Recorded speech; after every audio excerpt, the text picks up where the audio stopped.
সত্যি ভার্গব এই হাসপাতালটা করে একটা কাজের কাজ করেছে। এখন আর চণ্ডীপুরের কোনো অভাবই নেই। আমার তো মনে হয় ছোট টাউনের মধ্যে আমাদের শহরে সত্যি কোনো তুলনা নেই। I agree with you. তাছাড়া সাংস্কৃতিক ব্যাপারে আমরা পেছিয়ে নিই। এই তো রনেন হালদার বাড়ির ছেলে, ওকে বলো না তোমরা কি করছো? আমরা আমাদের সাধ্যমতো যা করার করছি আর কি।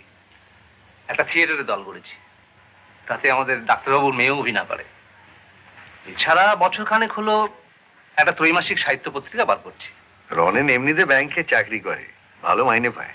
সে তো ভালো কথা। তোমাদের পত্রিকার নাম কি? মশাল। কোন দিক দিয়ে চলো? ডাইনে না বাঁয়ে? তা আজকালকার পত্রিকা তো একটু বামপন্থী হবেই। তবে আমাদের সবে শুরু, এখন অনেক অসুবিধার মধ্যে চলতে হচ্ছে। গ্রাহক সংখ্যা খুবই কম। তবে উদ্যমটাই আসো। সব বললে আর আসল কথাটাই বললে না। সেটা তুমি বলবে। কি ব্যাপার? ইনি হলেন আমাদের হবু জামাই। বটে, কংগ্রাচুলেশন। থ্যাঙ্কস।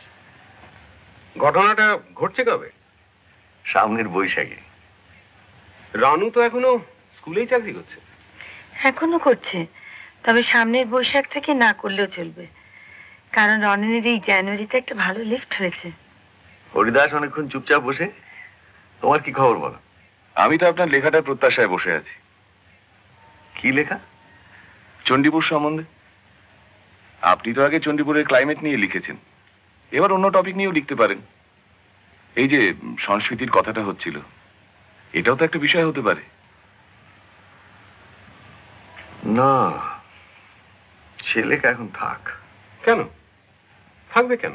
চণ্ডীপুরের প্রশস্তি হলে তো ভালোই হয়। এই জন্ডিসের খবরটা পড়ে অনেকেই নিশ্চয়ই বেশ চিন্তিত। চিন্তিত আমিও নিশ্চিত, গভীরভাবে চিন্তিত।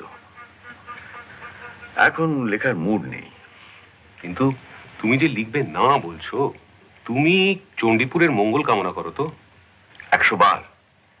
আমার থেকে বেশি কেউ করে না, এমনকি তুমিও না। ব্যাস, তাহলেই হলো। আমরা চণ্ডীপুরকে ওয়েস্ট বেঙ্গলের একটা প্রধান টুরিস্ট অ্যাট্রাকশন করে তোলার চেষ্টা করছি। এ ব্যাপারে তোমার অ্যাক্টিভ সাপোর্ট চাই।